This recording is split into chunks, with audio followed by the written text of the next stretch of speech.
there's that term like fake it till you make it. No, don't fake it till you make it.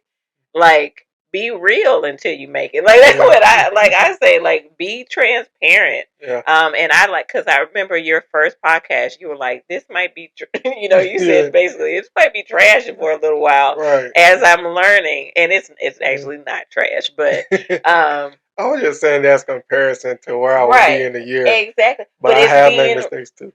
It's being real, right? It's not. And I would say, like, April and I used to do that of like trying to do this like fake it till you. No, we don't do that anymore. Like, we because and that's because some of the what we've read, tries to encourage you to do that, right? Where they're like, make it seem like you're a team, even if you're one person. No, say I'm a one, right? Like, we are very like transparent that we are a 2-person team, and so we only have capacity to do so much, right? But we're at a point now like where we might need to scale so that we can handle more. So it's like,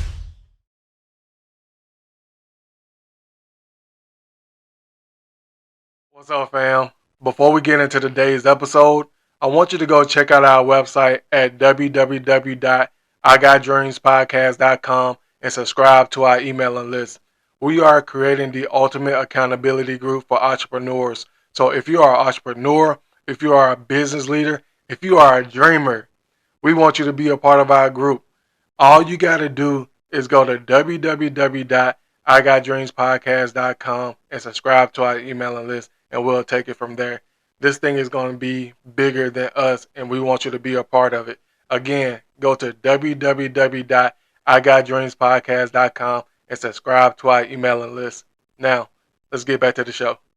What's going on, good people? Welcome to another episode of the I Got Dreams podcast, the ultimate accountability podcast. Today, she's not my sister, but she got the same name as my sister, Ashley Davis of Kifani Press, Kifani Works. This is an amazing lady right here, so I want you all to really tune in into her story, and it's going to be amazing. Ashley, introduce yourself to the people. sure. So Ashley Davis, I am a partner with my sister April Fox in Kifani Press, Kifani Works. And Kifani Press, Kifani Works, we work to inspire kids to have a love of reading through great books and educational resources. Awesome. Now, what does Kifani actually stands for? So Kifani is a Swahili word. It actually, it has many meanings, but the meaning that we use for our company is it means match, parallel, equal. And so we are very passionate about representation. And so we want children of color to feel that they are equally represented in the materials that they see at school and at home.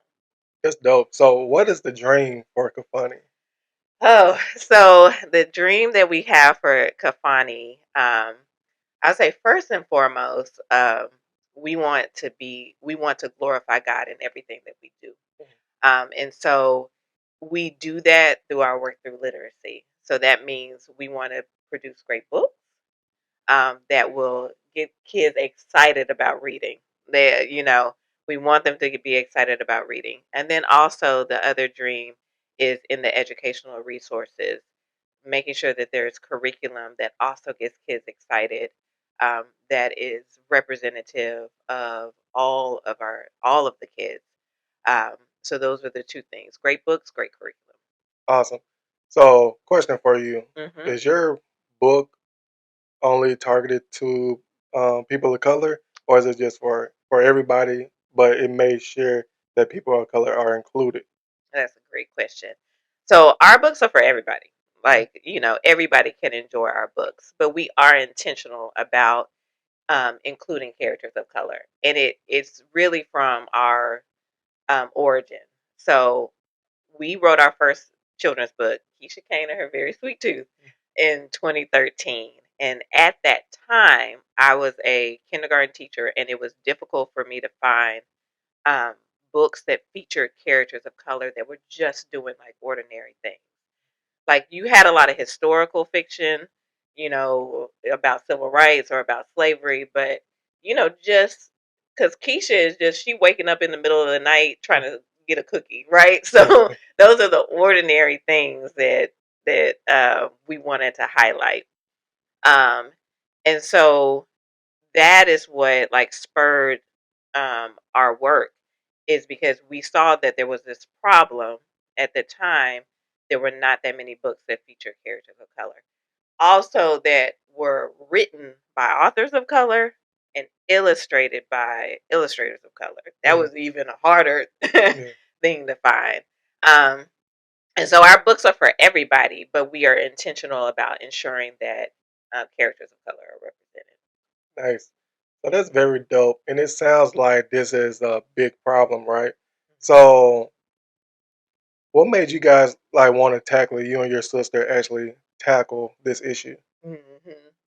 So I think it was, again, I was a kindergarten teacher, struggled to find those books, and so we were like, well, let's, you know, she's an artist. I love to write, so we were like, let's do it, and it grew. It grew. From there, we published like other people's children's books.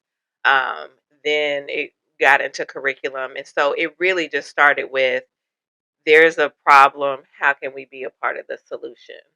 Um, and it took a lot of research, right? It took a lot of work. Um, but it really just started with that small, like, here's a problem. How can we be a part of that solution? Awesome, awesome. And you mentioned that you were a teacher. What was it like being a teacher? You're a teacher in Memphis, correct? Mm-hmm. So what was it like being a teacher in the Memphis County, Shelby County school system? Yeah. I loved being a teacher. And I did have a specific experience because I was a teacher in a charter school, and so that um, charter schools and traditional schools are all public schools, right? So, but I did have that unique experience. I love teaching, but it was well, being a principal was the hardest thing I ever Oh, you did. were a principal too. Yeah, so that was the hardest thing I've ever done. But being a teacher was rewarding. It was the most rewarding work that I've ever done. I was stretched so much. My kids, who are now graduating high school, they're sending me all of their high school graduation invitations in the mail, which I love. Um, they stretched me, they pushed me, they loved on me. So that was the most rewarding work that I've ever done, and it was the hardest thing, teaching and then also being a principal. Nice. Would you encourage people to go into teaching? Yes, I would, but I would say this: you need to have a desire and a passion for kids if you are going to go into teaching. Do not do it for any other reason besides you want to see kids succeed, because this is one of the professions where it's kind of similar to being in the medical profession, right? Somebody else's future, right? Somebody else's life, somebody else's um, opportunity is tied to your success, right? As a teacher. And so similarly, like, you wouldn't lightly go into being a doctor or being a nurse. Like, if you want to go into teaching, that's why I still kudos, shout out to all the teachers out there, because you have to have a passion for kids. And so even with the work that we do now in curriculum and reading, we take it very seriously because we know that somebody else's life outcomes are on the line. That's a great way to look at it. Like, this is not like a for fun job, really. Mm-mm. It's for, you really got to take it serious. 'Cause like you said, these kids' destiny is really tied to the way that you can teach them. Right. You know what I mean? Yep. And so you need to have that passion and really that caringness to come in and be like, okay, I'm going to give you my best today. Even if I don't feel like it, like, Yep. I know this is bigger than me. And you got Mm-hmm. to have that attitude. That's dope. Um, your sister and yourself, came up with this business idea because you saw this problem, right? So did you experience this type of problem growing up? Is that what inspired you to actually come up with this? Ooh, that's a good question too. So April and I had varied experiences. We went to public school. We also went to private school, right? In our private school experience, we were usually one of the only students of color. And interestingly enough, my mom and my dad made the um, intentional decision to take us out of private school and put us into a public school setting where there was a lot more diversity. Um, and I remember it was a jolt for us, right? But she said she wanted to make sure that we were able to navigate both experiences.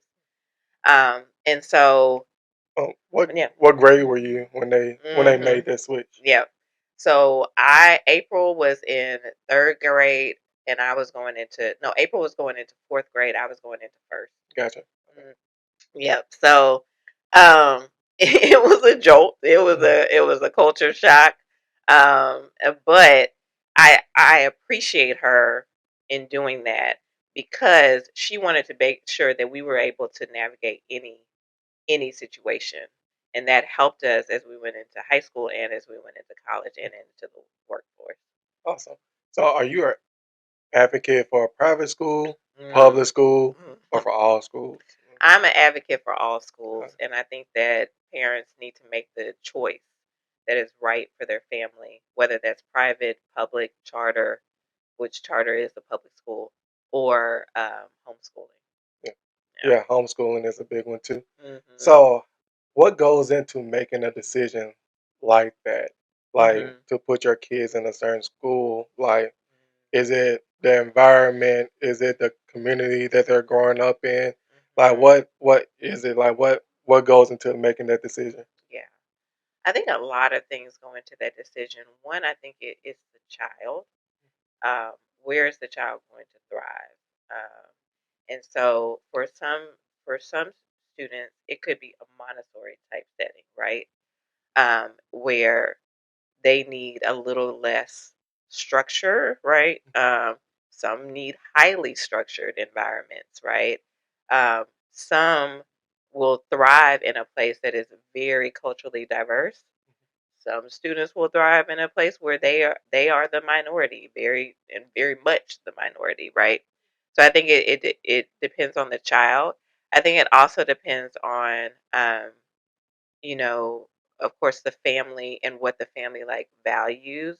Like all of that goes into um that decision. But I think on our part as a community, as um, the from the government to our communities to our school boards, our job is to make sure that options, there are options that are high quality across the board, because not everybody is going to be able to afford private school.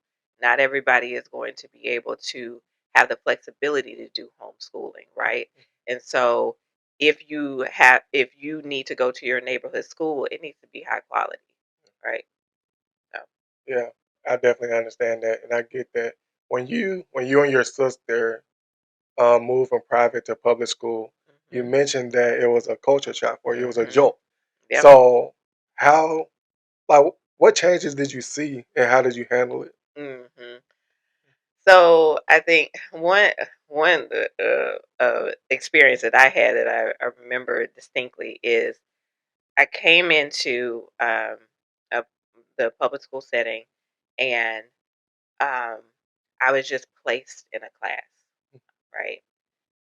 And this class was for students who were struggling. No, it's no shade to any student who struggles because I believe we all struggle in something. Um, but I, at that time, my test scores and everything like that showed that I was, advanced.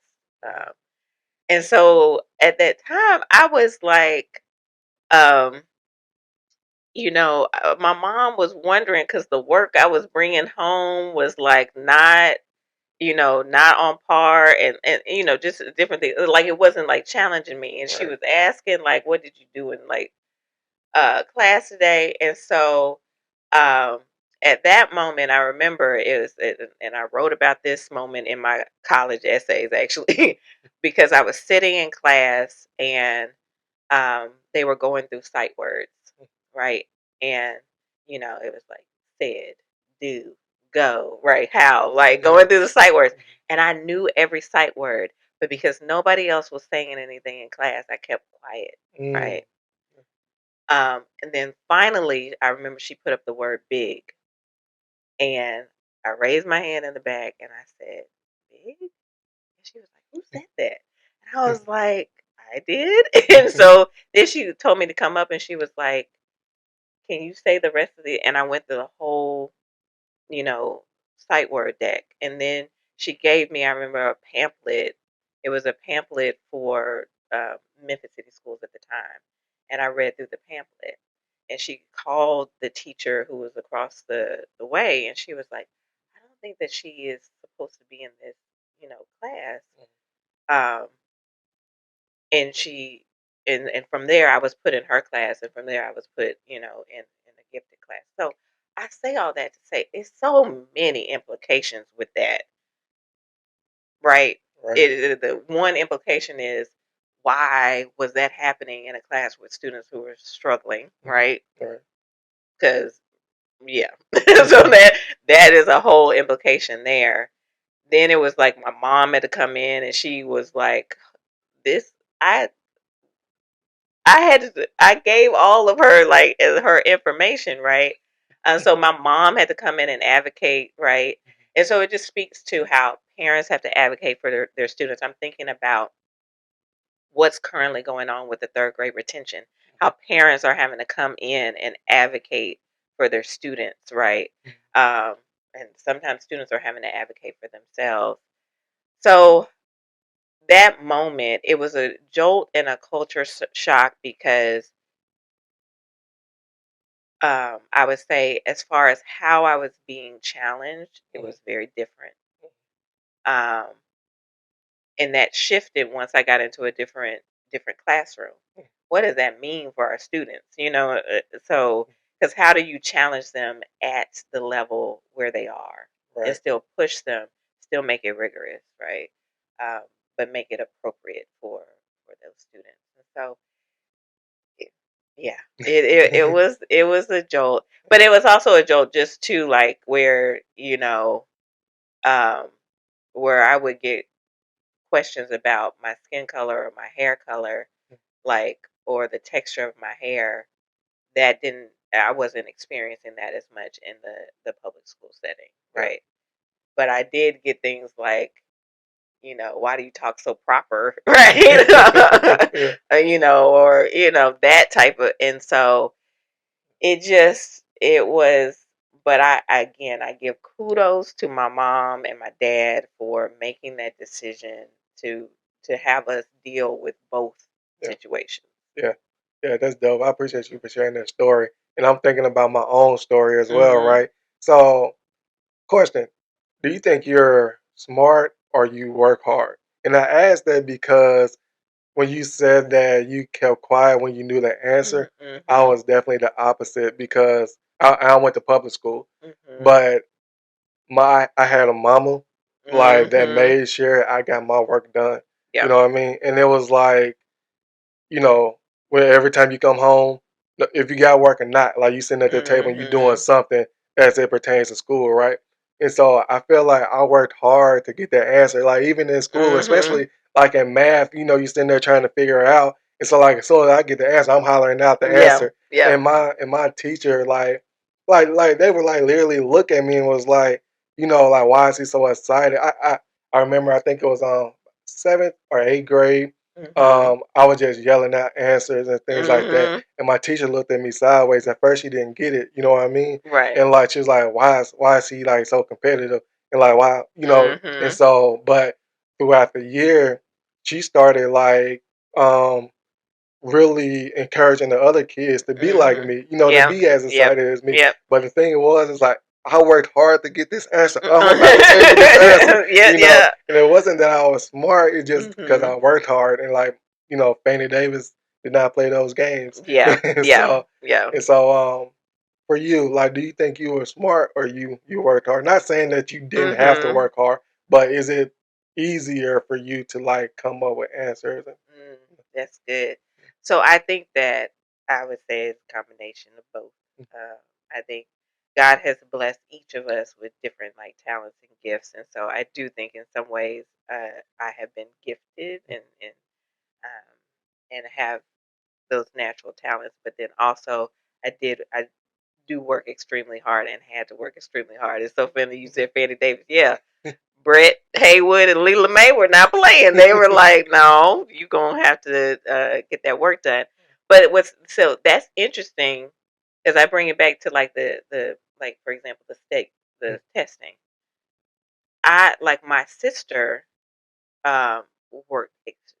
I will say she worked harder than I did in high school, right? So, and she was valedictorian, and she worked extremely hard in high school, but she scored lower on the test than I did. So it's like to your point, it's like I think it's a combination of like both where some things like you naturally have like an app to do, but also it's this that growth mindset, right? Of knowing that if you work hard, you're going to get better at whatever you're doing. So Awesome. That's dope. That's dope. Tell us about your college years, right? yeah. So where did you go to school? What university do you rep? All that good stuff. So I went to University of Pennsylvania in Philly, and went to Philadelphia? uh-huh. From Memphis? Yeah. How you do that? Like, I Well, mean, that's a huge jump. yeah. Yeah. So my dad is he's from that area, like Okay. right outside of Philly. And so I did like a summer program at the University of Pennsylvania. It was like my junior year in high school, and I really liked the campus. I liked the city, and so that's how I ended up at University of Pennsylvania. And from there, New York, worked in magazines for a little bit, and went to Columbia for journalism school. And then from there, like I knew I didn't want to be a journalist, so that's how I got into education. What magazine did you work for in New York? Interned at Black Enterprise, and then Nice. worked at Hearst Magazines. Nice. What was that experience like? It was, I mean, it was a great experience. I would say it was a great experience. It's very different from education, and it um, helped me with writing, right? Helped me with writing and understanding like PR and all that good stuff. Um, but New York was just a beast within within itself. No shade to people who live in New York. Yeah. Is it true? Like, it's that hustle and grind mentality, and that if you can make it in New York, you can make it anywhere? Yes, but I would say that is overrated because it really was for me. And then what's interesting is a lot of the people who were from Memphis who went to schools other places and went to New York are all back down in either Memphis or Dallas or Atlanta. Like so, we all went up to New York and then came back home. Was it like, I don't know if you thought of it like this, but it's like you go to New York, you get this grind mentality, or you know what I mean, like get this tough skin, like I can make it anywhere. Then you bring that same attitude back to your home city and like blow up. You know Well, what I mean? it's more like you go to New York whips your tail, and then you come on back home where it's a little, because as New York is just it's two things. It was a high cost of living for like a low quality of life, you know. So you're going to, you're hustling to get on the train. You're like on the, and some people love it. Some people love it. That's what they wouldn't trade it for the world. But you know, you got like three or four roommates in like one little you working 2 jobs for this one little box apartment, you know. So in order to, because it's expensive in New York. So it's still dope that you got the opportunity to live in New New York. York, yeah, I haven't visited New York yet, yeah. but I definitely want to. I want to experience it. Some people say it's dirty, you know what I mean, and all that. But it is like the center of, it's the center of like media. It's the center of business. It's the center of like entertainment. So there is so, and it's like it is a cultural center too. Like every possible like culture is in that city. Yeah. So I will say, like, I loved that about New York, that there's so much to do. There's so many different people that you can meet, and you do get a lot of opportunities there, which people often like take the experience that they get in New York and bring it back to their hometown. Yeah, yeah, that's dope. So you go to University of Pennsylvania, you major in journalism, you get a job in journalism, working at Black Enterprise. I forget the other company.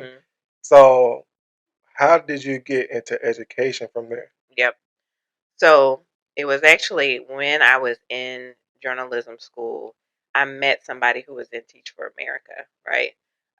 And they were encouraging me to apply. And so um, I applied and I said I wanted to come back home. I wanted to be in kindergarten. I wanted to teach kindergarten and I wanted to actually experience a charter school. And I got all three. And so stuck in education since then. Yeah. Yeah. Okay. Cool. Cool. So that person actually gave you the inspiration to join Teach for America, and where you can teach at a charter school, taught kindergarten. Yep. And so that's interesting. Like, what made you want? Was there a moment that made you want to switch from journalism to teaching, Yeah. to education? Yeah. I think there was a moment, there were a couple of classes that I took in journalism school where I was just like, I, it's like, because and it's not, so journalism, and it was so funny. I was just talking with a reporter about this. Journalism, it has its purpose because you do need somebody who's objectively going to record what is happening in the world. Um, but I was like, I want to do um, more, to impact those issues and those problems. Because, you, as a journalist, in many ways, you're not supposed to like interfere. You're not supposed to have that point of view. And sometimes when stuff is wrong, like, you need to. And so what I learned that I liked is not the like daily beat, journalism where I need to be like objective, but was like long form documentary journalism. So I actually did a documentary while I was in school about it was about single black women who desired like motherhood and like how they navigated that, right? And so that is what I liked, where you do have a point of view, you do have a very clear opinion, and you are telling that story like from that. And so that's when I knew, like, I don't want to do that. I was like, what can I do that is going to have a bigger impact on community? Um, and I was like, I want to do teaching, but I need like some support and some training because I know like, and so that's how I got into the program, and from there. Okay, cool. So right now we are a kindergarten teacher. You know, we're teaching these kids, building up the leaders for tomorrow. So you notice this issue with the curriculum. What When did you notice this issue, and what step did you take to resolve this Yeah, issue? yeah. So I noticed it again, like when I was looking for books, whether it was at the library or at school, to get for kiddos. what I saw at that time was many of the books, like I said, were not published by authors of color. At that time, I would say the statistics at that time, it was like less than, definitely less than 20%. I think it might have been in the teens, for African Americans. For those who are Asian American, Hispanic, that it was less than that. It was maybe even in the single digits percentage wise. That has increased since then. Now, and I've always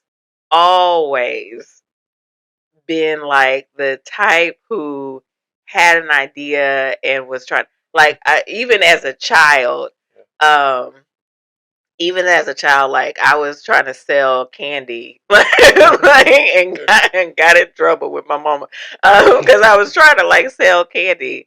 And like in high school, my sister and I, we made like T-shirts and like little bags. Like, so we've always had this entrepreneurial like spirit in us, and this creative spirit. And so it was like combining those two together, like this creative spirit and this, trying to solve a problem with that like entrepreneurial spirit.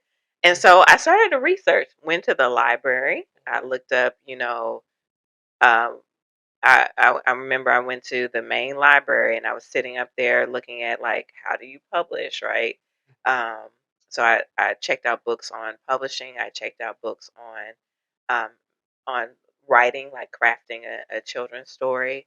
Um, I also talked to people who were in the industry to like get um, their um, feedback and like their advice. Um, I looked online, I did all of those things to like try to um, find out as much as information as possible. Then I did a crazy thing of like taking a leap, and my principal was cool with it. I took a year off, and I taught like part time with the school, but I took a year off to write it, publish it, with April and I working together.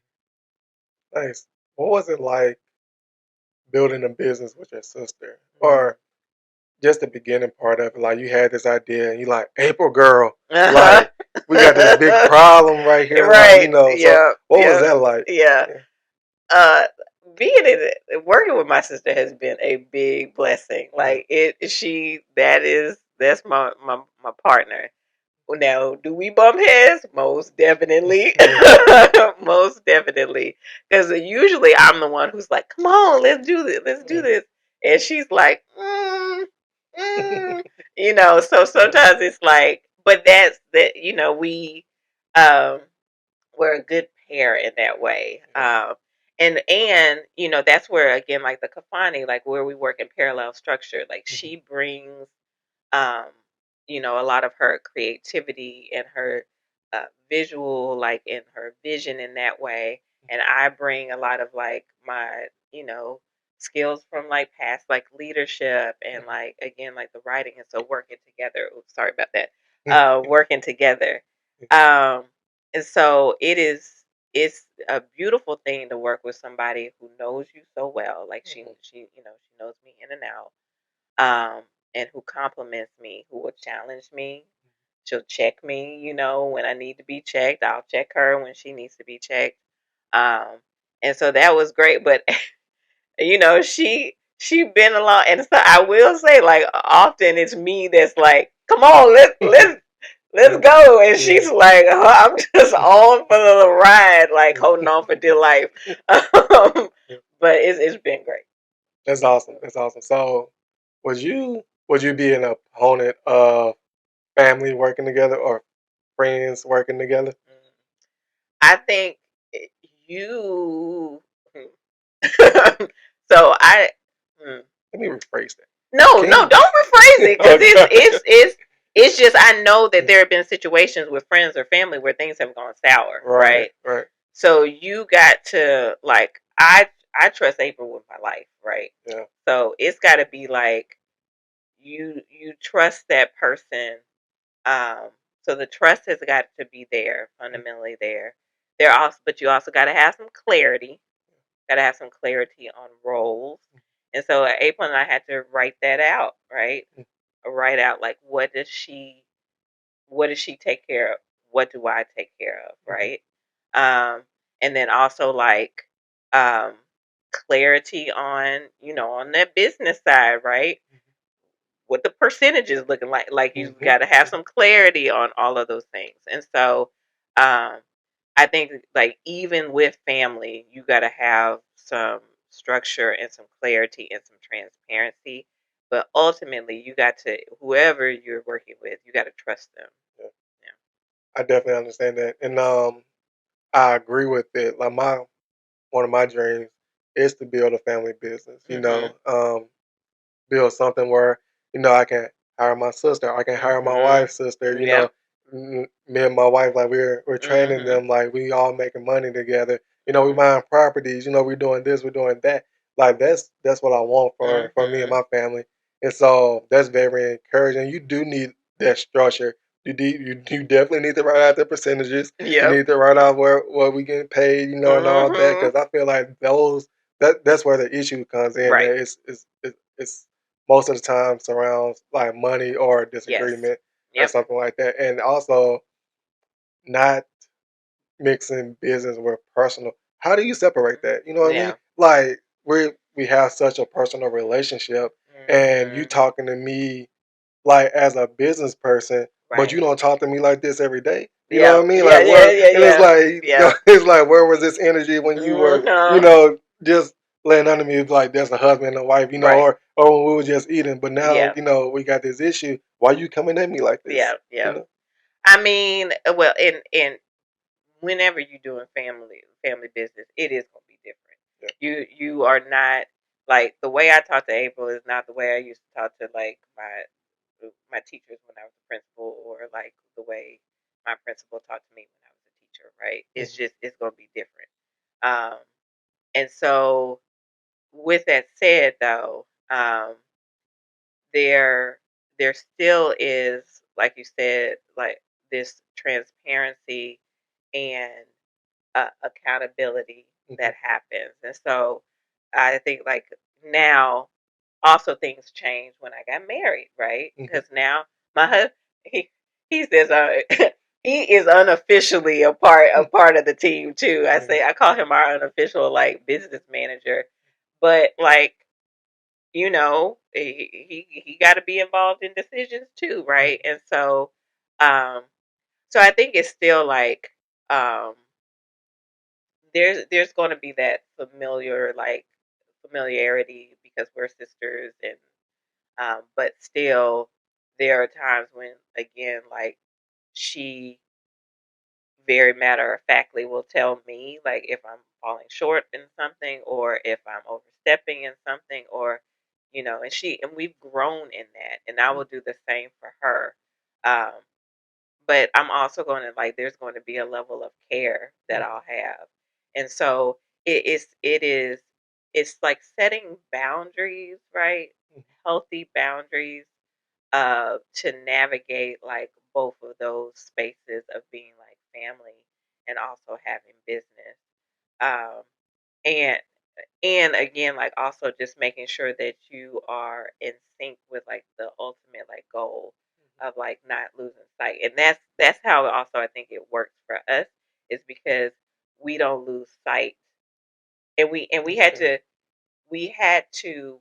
the time to like set out what are our values, and they are faith, creativity, and kindness.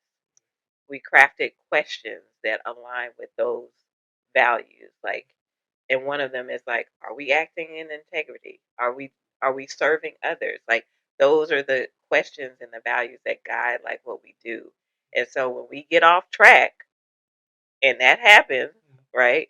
I just think about this something that happened the other day, and April was like, why are you doing that? That's not what we're about. Like, don't do that. So that it guides us back to. So that's how it's boundaries, and then also like establishing, whether it's as a family or as a business, what do we value? Like, what's gonna guide us? Yeah, it's dope, and I love that you said like you keep the vision Like you never lose sight of the vision, you never lose sight of the dream. So that's dope. So in the story, in your story, we are well, we just took off a year to write this book. Is it the Keisha Kane book? Yep. Okay, awesome. What was it like writing that book? Like taking off for like that entire year, like just to write? Yeah. So, and I will say, I did teach, like I taught part time. Yeah, like wow, but it was scary, but it was also really like fun too. The process kind of started off with like brainstorming, researching. Then I had to craft like the draft. Um, from there, with crafting the draft, went through had focus groups with parents and teachers to get feedback on the text. Then from there, worked through the illustrations with my sister, and so from there we had a galley, um, and the galley is just like where you have the illustrations and the text together. Um, and then from there, we, I wrote out like a book plan. So a book plan is similar to like a business plan. Like, what is your plan like for your book? Um, and then I'm telling you, like I was scrappy at the time because we wrote out that book plan on our own. New York coming up, right. Wrote out that book plan. Wrote a press release, like my own press release. And sorry, I'm a little hungry. You good? Wrote up the book plan because I don't know if the mic caught that or not, but I don't think it did. wrote up the book plan, which is like a business plan, and then we did a 5 city book tour. Man, packed up the little red Versa that I still have, packed up. And what's crazy is after being in the industry for a while, I learned that other authors have done it too. Like John Grisham used to sell his books like out of the back of his trunk. Terry McMillan. John Grisham, he's from Tupelo, Mississippi. Yeah. So I was actually part of his program. I just want to make sure we were talking about the same person. But I was a part of his program at the University of Mississippi. It's called the SEED program, which is catalyzing entrepreneurship and economic development. Oh, cool. So he's definitely impacted my life as well. Yeah. I mean, so it's like, or even, interning at Black Enterprise, I found out like that the founder, he used to have his like mom and family members call the magazine stands or call like the stores to ask for the magazine, and just to keep calling so that they would find so they would order. So it was just like this kind of like, again, that entrepreneurial spirit. And so Abel and I packed up. We had the books in the trunk, and we went to New York, we went to Philly, we went to DC, we went to Raleigh, and then we of course had one in Memphis. We also we did our first Kickstarter, because one of the things with publishing, there is a huge barrier to entry. You have to have a lot of capital up front in order to publish books, which it deters. And this was before self publishing, like Book Baby and different things like that. Right. And so you have to have that money up front to publish that many books. And April was like, what do we? And I said, we're going to do it. And so we did our first Kickstarter. We had a little video camera. We videoed our own video. We put it up there, and had I think it was 183 people back that first Kickstarter. How much were y'all raising? It was 8,600. 8,600. 8,600. Sorry, let's low.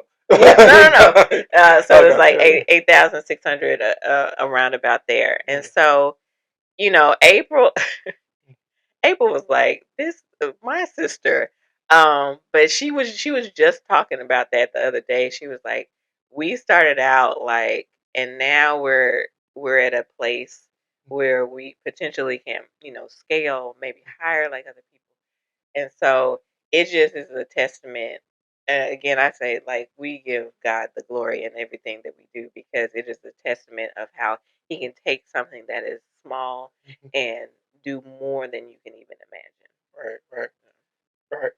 So, April, Ashley, Mm-hmm. like the power team, right? So, you guys have this book, you're Mm-hmm. on tour, Mm-hmm. and so how did you guys market for that? It's not like you just, like you said, like just pack up the car and got Right. on tour. Right. Like, how did you get the word out Mm-hmm. about you guys' Yeah, book? that's great.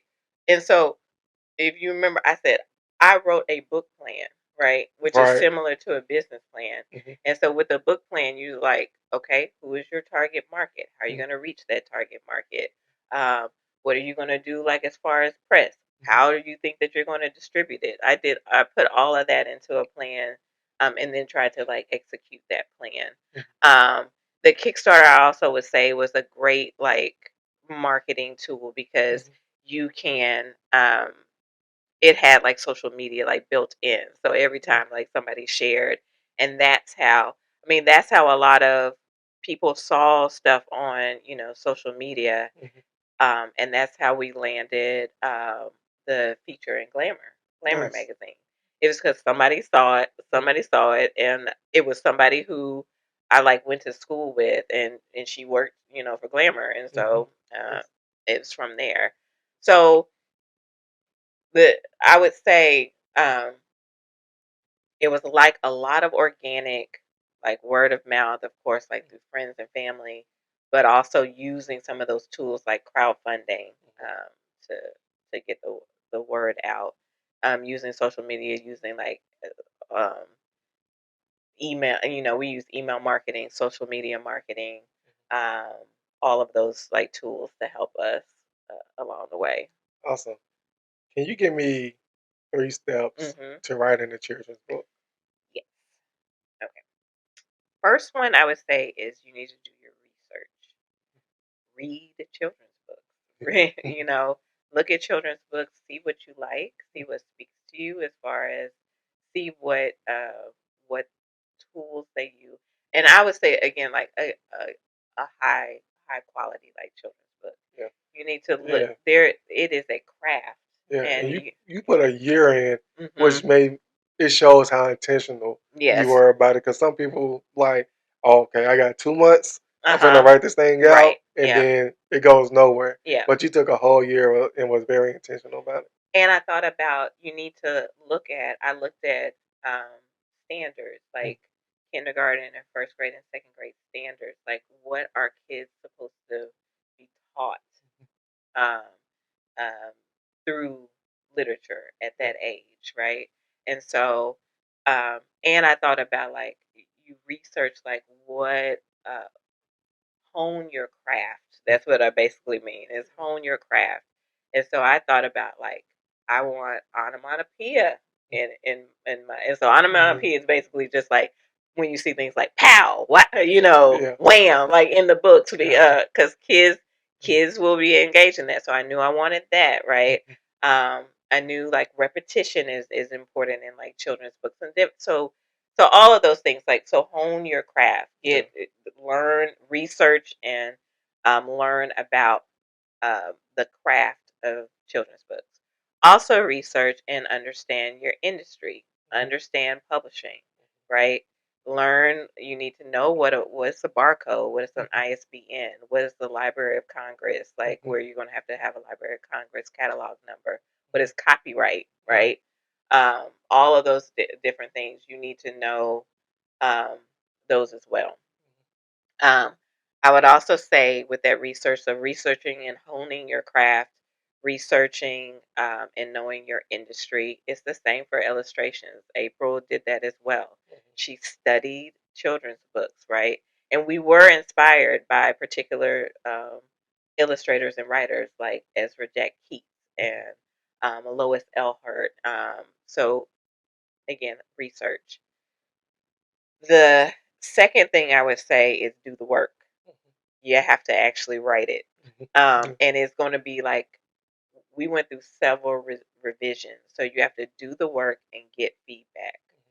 Write, illustrate, get feedback on it, revise, edit, get feedback on it, revise, and edit. You can hire people to do that, but also your family can do it. My mom and my dad, they some of the best like copy editors and like feedback editors. So research, do the work, get feedback. And then the last thing I would say is prepare and publish.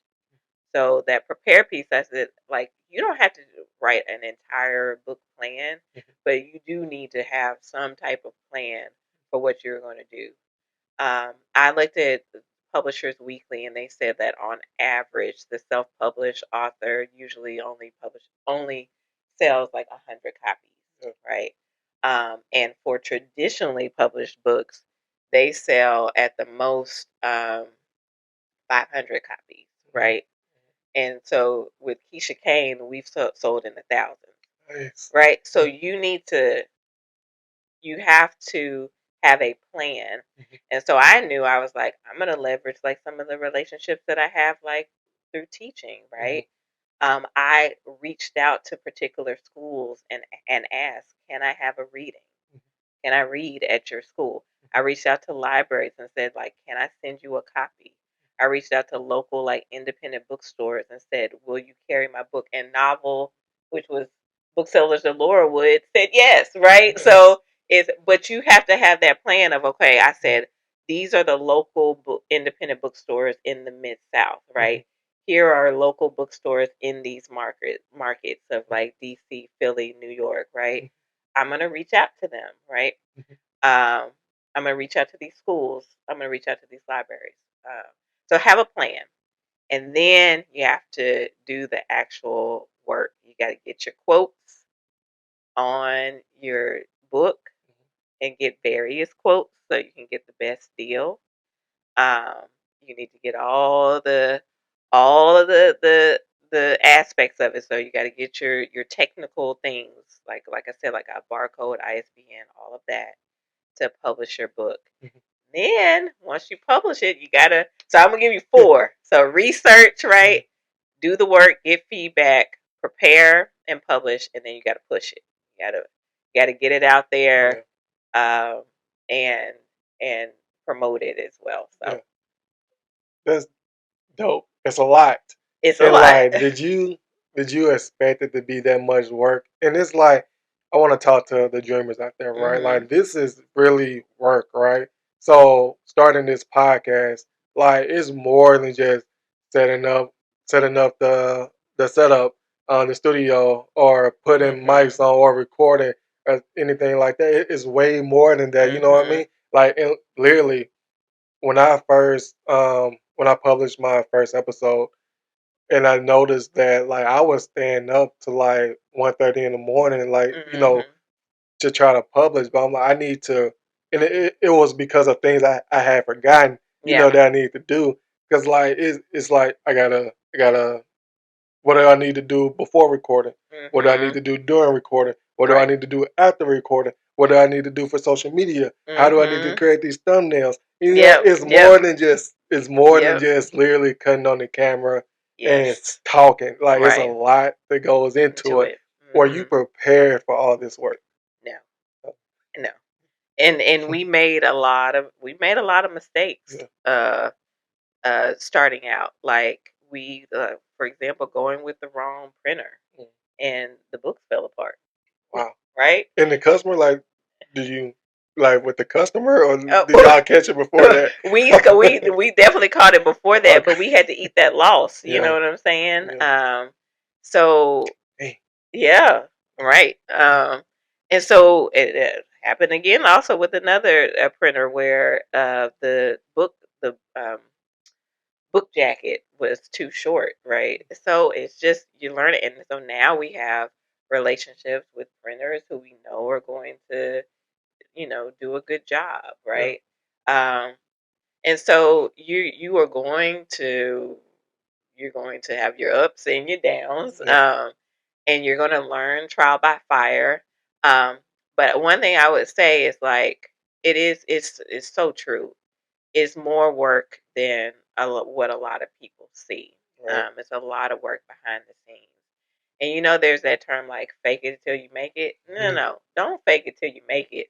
Like, be real until you make it. Like that's what I say. Like, be transparent. Yeah. And I like because I remember your first podcast. You were like, "This might be," you know, you said basically, "This might be trash for a little while." Right. As I'm learning, and it's actually not trash, but I was just saying that's comparison to where I would be in a year. exactly. But I have made mistakes too.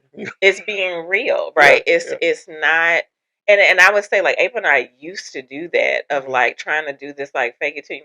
No, we don't do that anymore. Like, you know, we because and that's because some of the what we read, you know, tries to encourage you to do that, right? Where they're like, you know, make it seem like you're a team, you know, even if you're one person. No, say I'm a one, right? Like we are very like transparent that we are a 2-person team, and so we only have capacity to do so much, right? But we want to. We're at a point now like where we might need to scale so that we can handle more. So it's like, but you have to be, and we're transparent now with our clients of like we are 2 people, and so we can do what we can, but we're not like, you know, we have our limits too, and so yes, it is a lot of work behind the scenes, and so when people ask me, there's a lot of people now coming to me and they're like, I want to write a, you know, and I'm always like, I know, and so I'm always like, why? Because it has to be your why, and what do you want the outcome to be? If it's just like a passion project and you want to get it out into the world, that's one thing. If you're trying to make money from it, that's another thing, right? If you're trying to get it into schools, that's another thing. Like, so you need to know your why and then what outcome do you want. Right. That's dope.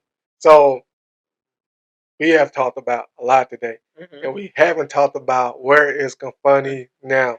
So where is Kifani? Like where are y'all at? Like what y'all doing out here in these streets? Yes. So Kifani is in a really good place right now. So we just well, we have like 3 buckets that we're kind of working in. We're still doing the children's book publishing, and now selling like children's books and doing the curriculum work.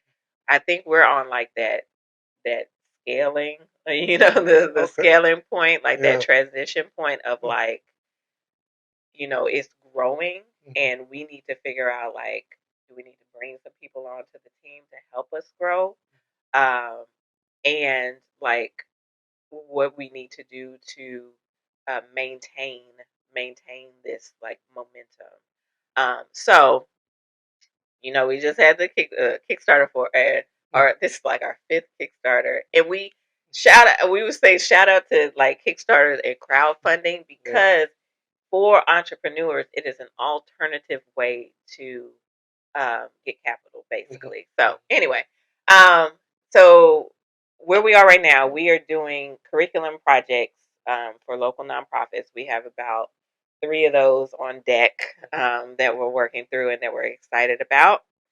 We are looking for a new location for our bookstore, which we're also excited about. And then we will be coming out with the second Keisha Kane. It will be next in the series where she has a little brother. Nice. So that's where we are. It's scaling right now in transition. But this time right now is the scariest time we have ever been in. Yeah. Because it's like when God actually blesses you with what you have been asking for, like then what do you do with it? Yeah. That's what we don't talk about. You know what I mean? Like, but that's an exciting place to be though, right? Right, so, it is. But when you get there, like what do you do? You know. What do you do? What do you do? I'm asking because I know. I think that,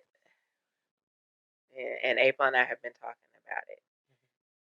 What you do is still don't lose sight of the goal of what you started with. So we're like we go back to those values and those questions, right? and ensure that it's not the money that motivates. Because if that's the case, then you're gonna get off track. Yeah. So, is it going to serve the purpose of we want to instill a love of reading through great books and educational resources. We want to be rooted in faith, creativity, and kindness, and we want to act in integrity and ultimately give God glory in everything that we do. If it's not doing that, then we need to take a step back. And so now it's if you're adding people to the team, do they have those same values? Are they going to be about that life too? And so now it's like we have sometimes people who want to partner, or people who want to, get you to work, or people who want you to sign this, and you need to say, you got to take, because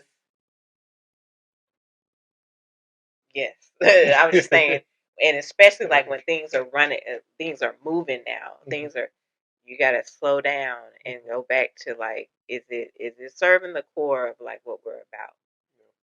And if it's not, you got to trust. One, also you have to trust in God's timing and be patient, right? Don't jump on everything, right? But don't be afraid either to move forward. But just trust the timing. Know that what is for you is for you. Yeah. That's dope. That's good too. How can we follow your journey? How can we follow Kifani, Ashley, and April's dream and hold you guys accountable to everything you just said on this podcast? Yes, yep. So, of course, social media, like, so you can follow us on Instagram, Kifani Press. We are very transparent on our Instagram. So Kifani Press, on Facebook. It will just be, Facebook/Kifani Press, our website, kifanipress.com. Stay tuned for the new location for the bookstore. We're looking for it now. And we're actually going to be sending out a survey because we want to know what people want to see in a bookstore. So that's where you can follow us. Awesome. Good stuff.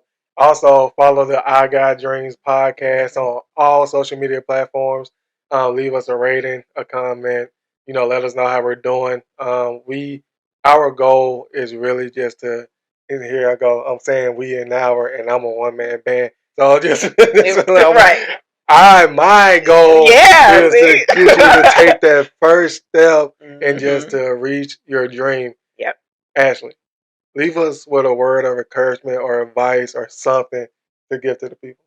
Yeah. Your dream is definitely something that can, we always say like dream big, right? So it's definitely something that can come true. You do have to put in the work to make it come true. But you also have to trust in God's ability to bless your dreams. And so I would be remiss if I did not say that. So dream big, put in the work to make your dreams come true, but trust that He will direct your dreams and He can bless them. Awesome. Can't close it no better than that. Hey, it's your boy Mike Davis. I love you. Have a blessed and wonderful day. Peace. Bam. Thank you for listening to this episode. I know you just received a lot of value. So look, here's what I want you to do now. Go to our social media platforms on YouTube, on Facebook, on Instagram, on TikTok at I Got Dreams Podcast everywhere, and like, comment, subscribe to all those channels, and let's continue the conversation on there. Look, I told you before, we are creating the ultimate accountability group for entrepreneurs, and we want you to be a part of that group.